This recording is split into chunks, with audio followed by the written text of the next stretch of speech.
Nicolás Cataldo, ex ministro de Educación, hoy a cargo del programa de fortalecimiento de la formación inicial docente de la Universidad de Valparaíso, ya está en contacto con nosotros. Nicolás, ¿cómo está? Buenas noches. Buenas noches, Carola, ¿cómo te va? Bien, muy bien, muchas gracias. A ver, ¿qué le ha parecido cómo ha ido evolucionando la controversia en torno al cobro del CAE, el mecanismo en que la tesorería está haciendo este cobro y el reconocimiento que hace el ministro Jorge Quiroz, para ponerlo como elemento más reciente, de que en algunos casos puede haber errores y cobros a personas que tienen ingresos menores a los 3,5 millones? Sí, bueno, es un poco lo que yo le he dicho esta semana, ¿no? Hemos conocido muchos casos de personas que están por debajo del umbral señalado por el propio gobierno, ¿no? Entonces, lo que creo que es pertinente es que uno pueda quizás tomar una pausa, analizar bien si se está haciendo correctamente lo definido por el gobierno en la ejecución de tesorería, porque hemos conocido muchos casos de personas que han tenido retenciones o embargos de recursos cuando sus ingresos no son del orden de los 3,5 millones de pesos o superior. Yo creo que es una primera cosa que es imprescindible, porque, como te digo, es una situación compleja. O sea, cualquiera que gane 1 millón de pesos, 1,5 millones de pesos, y verse sin recursos, la verdad es que son personas que no tienen ahorros, son personas que viven mes a mes, que les cuesta mucho llegar a fin de mes, considerando además las alzas que hemos tenido en los combustibles, en los alimentos, en otras cosas, ¿no? Entonces yo creo que es complejo y se requiere avanzar ordenadamente en esta discusión. Yo creo que nadie está poniendo en duda la necesidad de que efectivamente las deudas se cobren, de que las personas lo paguen. No he escuchado a nadie defender jamás el no pago de deudas, menos la del CAE, pero sí creo que efectivamente estamos frente a un escenario en el que es necesario pensar una política pública y eso es lo que estuvimos durante los últimos años del gobierno del presidente Boric y lamentablemente no logramos un acuerdo político que viabilizara el acuerdo técnico, el que sí logramos alcanzar. Ya vamos a ir a eso, pero otra de las noticias del día es que un tribunal en Valparaíso le dio la razón a la tesorería para hacer estos cobros, a pesar de que en una sala y en uno de los 3 casos que se había presentado se acogió el recurso de uno de los deudores. En ese sentido, paralizó el cobro. ¿Y qué le parecen las interpretaciones distintas que se hacen y se podrían seguir haciendo en el Poder Judicial sobre este asunto? Bueno, es complejo, por lo mismo que decía recién. Creo que si algo no se precisa en este debate es incertidumbre. Y efectivamente nada obsta de que distintos tribunales a lo largo del país tengan razonamientos jurídicos distintos, ¿no? De hecho, hemos escuchado a expertos señalar posiciones distintas respecto a este tema. Yo no soy abogado, así que no pretenderé establecer una opinión taxativa desde el punto de vista jurídico sobre el asunto. Pero lo que sí sé es que necesitamos encontrar rápidamente un mecanismo que permita hacer sostenible esto desde varios puntos de vista, y esto es muy importante, porque por un lado está la sostenibilidad fiscal, que yo creo que todos queremos y buscamos. De hecho, parte importante de la fundamentación del proyecto de ley que presentamos nosotros tenía que ver con aquello, pero también está la sostenibilidad social o familiar. No puede ser una cosa u otra, no es una cosa u otra, tiene que ir de la mano necesariamente para que efectivamente tengamos una política pública que sea progresiva, que sea responsable, que sea seria. Ahora, usted dice que es necesario pausar el cobro para, de alguna manera, tener más claridad o apuntar correctamente que no se produzcan estos embargos que están generando tantos problemas. Sin embargo, desde que el actual gobierno hace el llamado, más de 30.000 deudores se han acercado a las oficinas de tesorería para hacerse cargo de su deuda. Entonces, ¿no tiene un punto ahí el gobierno en decir la deuda se puede cobrar y hay muchos deudores que están reaccionando a este llamado del gobierno? O sea, de todas maneras, pero también hay un punto, o sea, mira, a confesión de parte, relevo de pruebas, cuando el propio ministro señala que pueden haberse cometido errores y habérsele embargado recursos a personas que estaban por debajo del umbral establecido por ellos mismos, hablamos de que esto puede estar afectando a personas que de verdad, si no tienen esos recursos, no pueden llegar a fin de mes, poniendo en riesgo la alimentación, poniendo en riesgo el transporte, poniendo en riesgo el acceso a la salud, poniendo en riesgo la educación. Yo no sé, ni me voy a meter en el bolsillo de la familia. Pero No creo que pausar corresponda. el Pero lo cobro, cierto, Nicolás, ¿no sería nuevamente una forma no, qué sé yo, poner un elemento de ambigüedad en torno a la deuda del CAE? o sea, lo que pasa es que las reglas tienen que ser claras, me parece, ¿no? Entonces, cuando el Ejecutivo ha dicho que el límite de los embargos está en ingresos superiores a los 3,5 millones de pesos y eso no ocurre, Efectivamente, nadie que tenga menos que eso y que tenga algún nivel de morosidad. Insisto, no siempre porque se es irresponsable no se quiere pagar. Muchas personas están en esa condición porque de verdad no pueden pagar, Ya. porque quisieron acceder a estudios superiores, no lo lograron y se llevaron la deuda, ¿no? Por distintas razones, esto está súper estudiado. Entonces, yo creo que efectivamente, si hay evidencias y hay conciencia, más importante aún, hay conciencia en el Ejecutivo de que hay errores en los cobros que se están efectuando, es conveniente hacer un proceso más ordenado, más pausado. Es decisión administrativa del Ejecutivo continuar con esto, uno podrá estar o no de acuerdo, y en eso yo no me voy a meter, porque efectivamente es una decisión del Ejecutivo, pero sí creo que es conveniente que cuando se cometen errores y están siendo vistos por la autoridad lo corrija oportunamente sin afectar la sostenibilidad financiera de las familias que dependen de esos recursos. Nicolás, en campaña Gabriel Boric prometió la condonación del CAE, ¿cierto? Se calcula que entre que asume el presidente Boric a diciembre del 2025, más o menos, el número de deudores aumentó entre un 20 y un 25%, de morosos, habría que decir, ¿no? Y usted ha reconocido que obviamente pudo ser un elemento que contribuyó al alza de la morosidad. Hoy día la exministra del Interior, Carolina Toá, fue más explícita, dijo claramente en el gobierno anterior hubo errores en la manera en que se manejó esa promesa, es verdad. En ese sentido, ¿hay una autocrítica? ¿No debiera también hacerla el propio presidente Boric?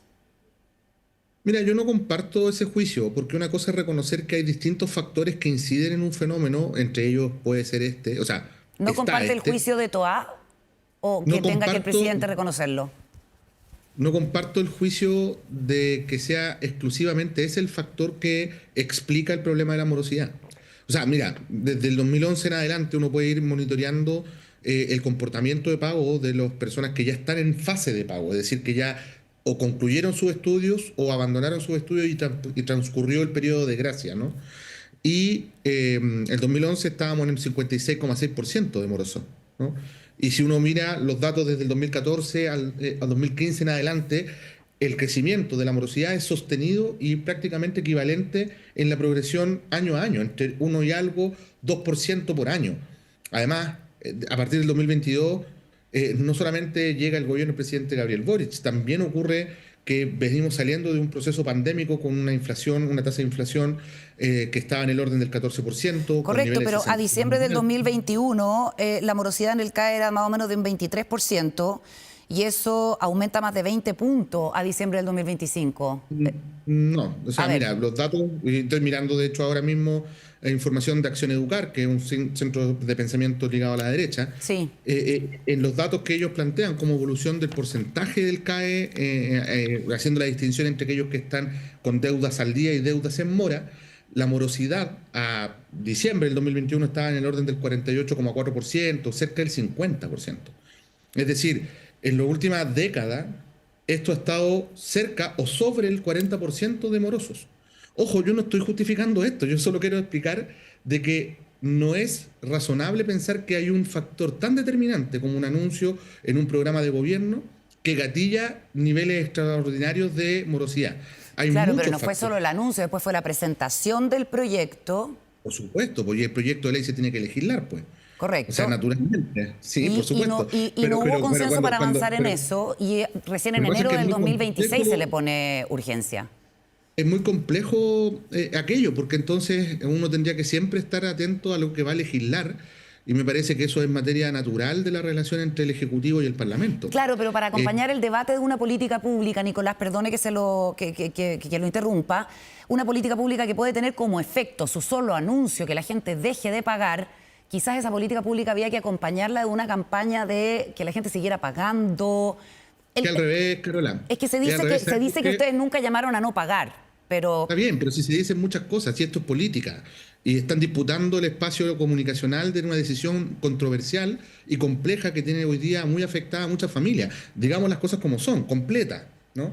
Eso es lo que se está disputando comunicacionalmente. Cuando se intenta trasladar toda la presión y la responsabilidad al anterior gobierno, como se ya es costumbre en este gobierno, en estos 3 meses del nuevo gobierno, una vez más se intenta justificar con el pretexto del gobierno anterior decisiones que son únicas y exclusivas de ellos.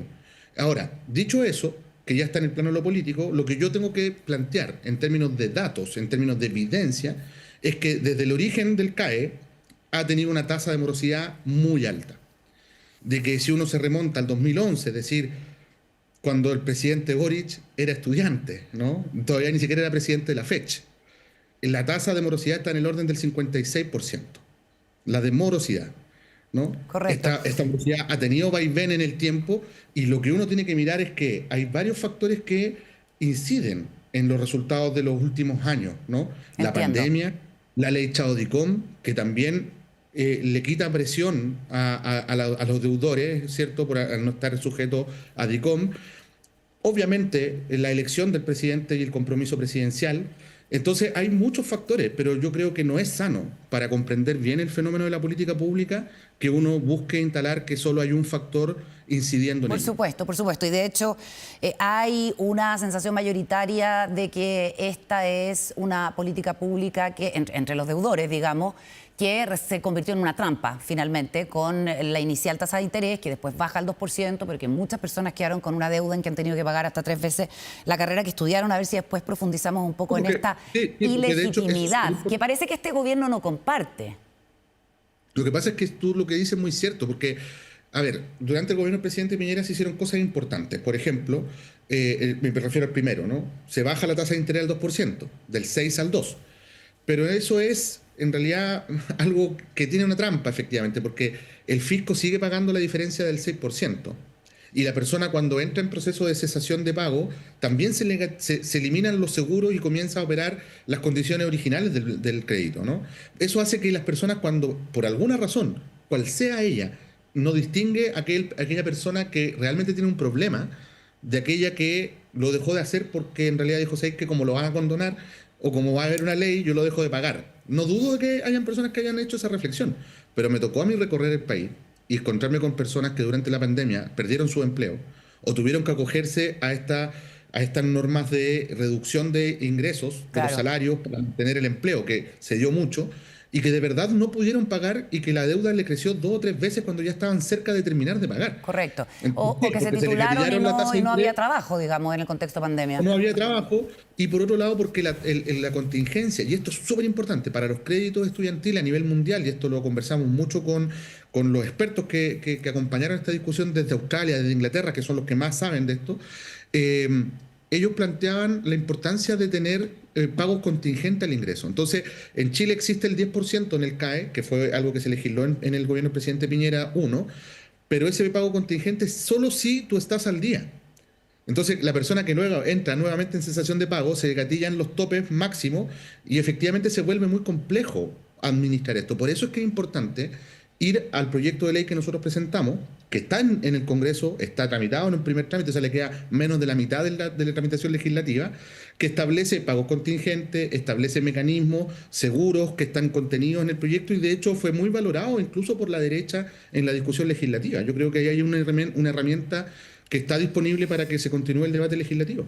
Nicolás, otro factor que se suma a este contexto es la modificación que se da el 2024 a la Ley de Cumplimiento Tributario, ¿cierto? Y este artículo 170 que permite que la tesorería, cuando se hace efectiva una garantía del Estado, pueda cobrar recurriendo incluso a los ingresos de las personas. Y por eso es que desde el oficialismo critican la declaración del presidente Boric porque dicen que en el fondo es un mecanismo que se legisló durante su administración y que está facilitando esto que está haciendo la tesorería.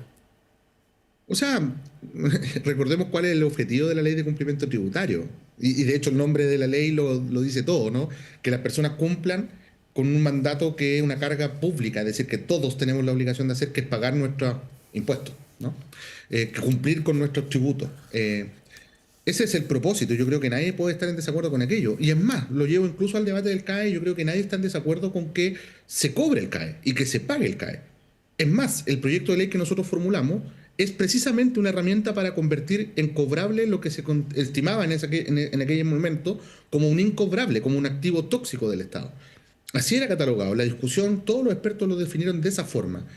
Y no es distinto a lo que ha hecho el sistema financiero toda la vida, digamos. Cuando una persona debe en una casa comercial, en un banco, el banco la llama, la casa comercial lo llama y le ofrece alternativas de pago, repactar, reorganizar, disminuir intereses. Bueno, eso es lo que estábamos haciendo nosotros en el proyecto de ley, para que esa persona pudiese ir con pagos contingentes al ingreso, con seguro en caso de cesantía o de ingresos por debajo de un cierto límite. Es decir, insisto, combinando responsabilidad fiscal con responsabilidad social. Y yo creo que esos dos Entonces, factores si le entiendo juntos bien, son importantes. usted dice que ¿Cómo? es, si le entiendo bien, usted dice que es perfectamente legal que la tesorería esté recurriendo a los ingresos de las personas para pagarse la deuda, pero que políticamente debiera, digamos, hacerse con un cuidado especial, con otro foco, ¿o usted cree que tesorería no debiera sacarle a la gente la plata de las cuentas corrientes, sus ingresos?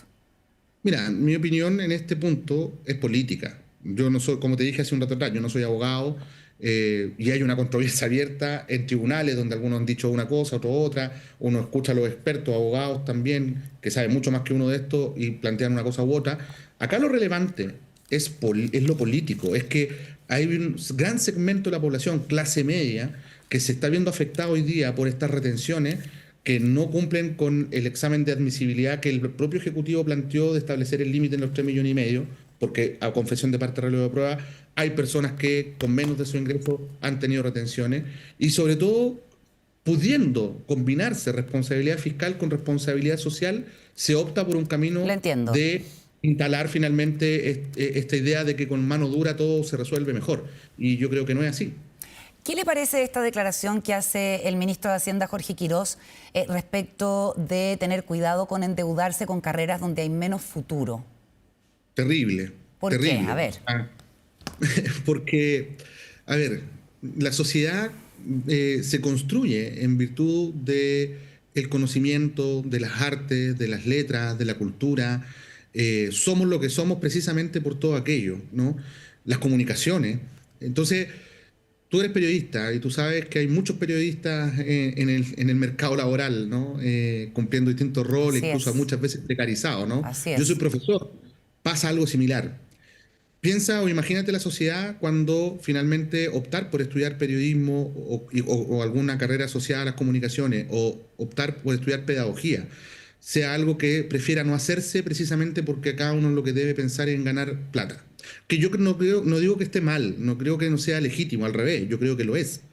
Pero creo que hacer un llamado desde la política pública, desde la autoridad, a finalmente desestimar carreras que son muy importantes para la construcción de una sociedad democrática y para reproducir un Estado de Derecho, yo diría que está en el límite de lo incorrecto, en el límite de lo que no procede simplemente.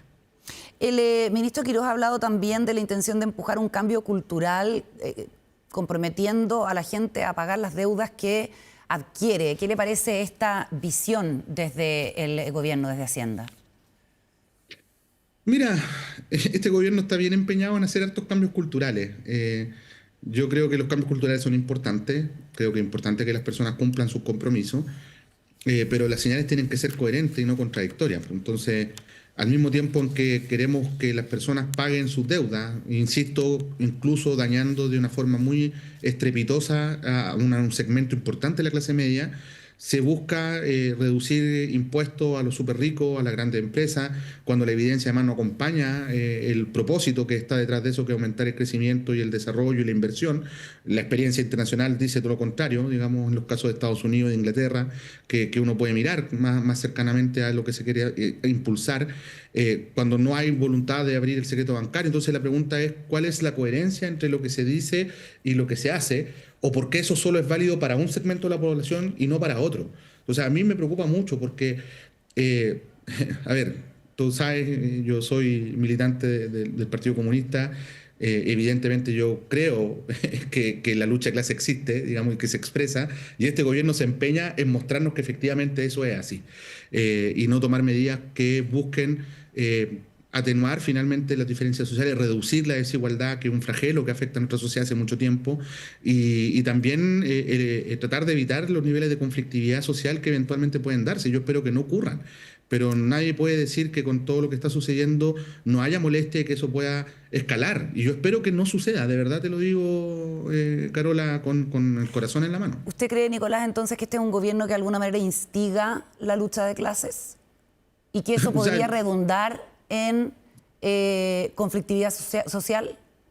O sea, yo creo que tiene un claro sesgo de clase. No, O sea, no que es voy a decir que clasista, en el fondo. el conflicto de clase, pero tiene un claro sesgo de clase cuando, por un lado, le pega con el mocho del hacha, como se dice coloquialmente, a un segmento de la clase media y de los sectores populares reiteradamente, con el alza de las bencinas y no aplicar medidas de control como el MEPCO, con ahora esto del CAE, con distintas normativas que se están impulsando, estas mismas premisas que el ministro ha señalado que tú has citado. Y por otro lado, buscando con la mega reforma reducir los impuestos a los ricos, aumentar finalmente los niveles de certidumbre a un segmento de la población, eliminando las contribuciones a las personas mayores de las comunas más ricas del país.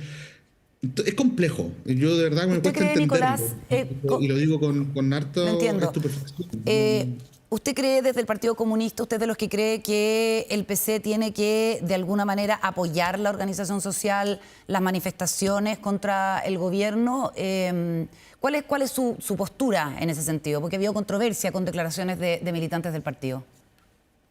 Mira, yo creo que el rol de todos los partidos es ser coherente con sus pensamientos y con su idea.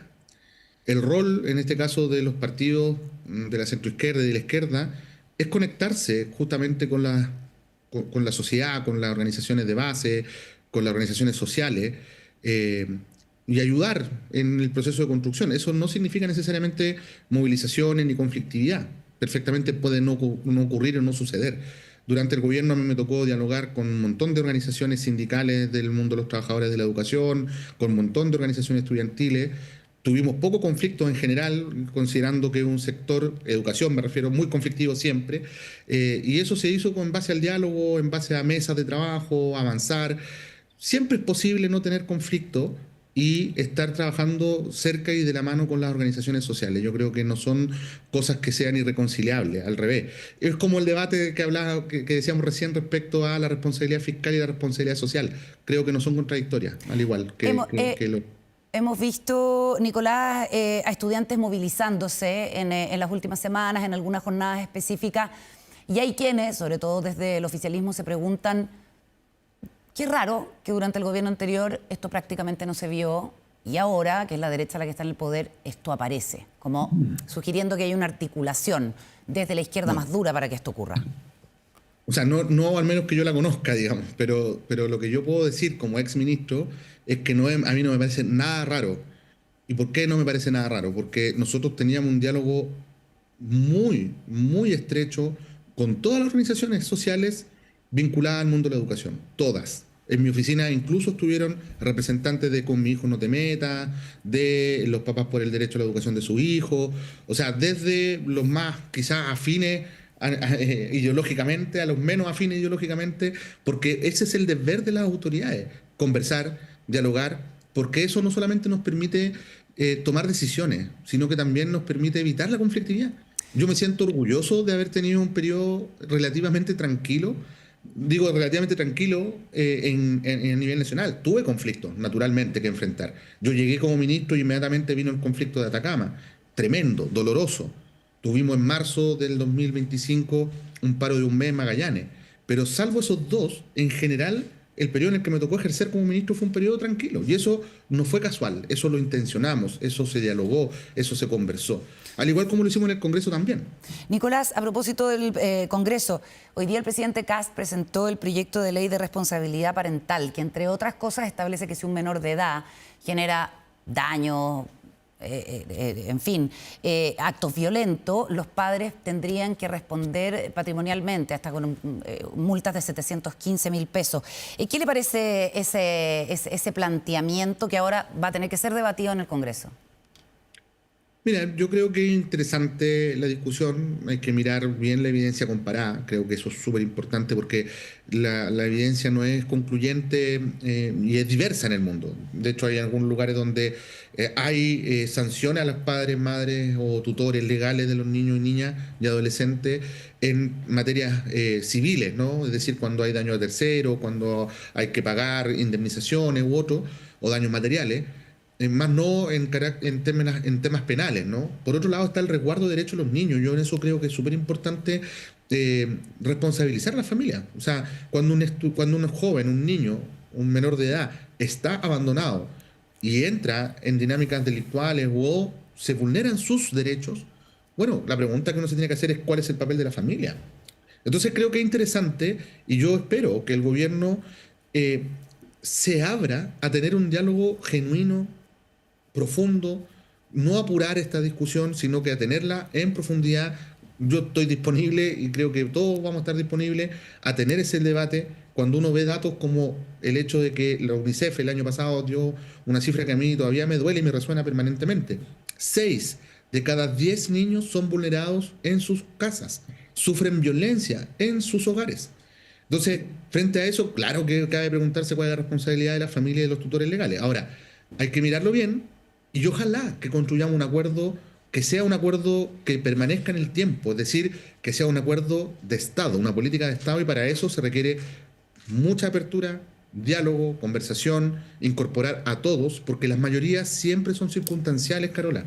Uno no es gobierno toda la vida y aunque dure varios periodos, siempre las cosas van cambiando y esa es la gracia de la democracia. Entonces no nos engolosinemos con el poder que marea y yo espero que finalmente debates como este, que son tan importantes, efectivamente se puedan hacer con la conciencia, con la evidencia y con la apertura de poder construir un acuerdo mucho más allá de lo que uno mismo cree, porque nadie es dueño de la verdad. Nicolás Cataldo, exministro de Educación, muchas gracias por conversar con nosotros en Estado Nacional Prime. Carola, que estén muy bien. Chao. Buenas noches.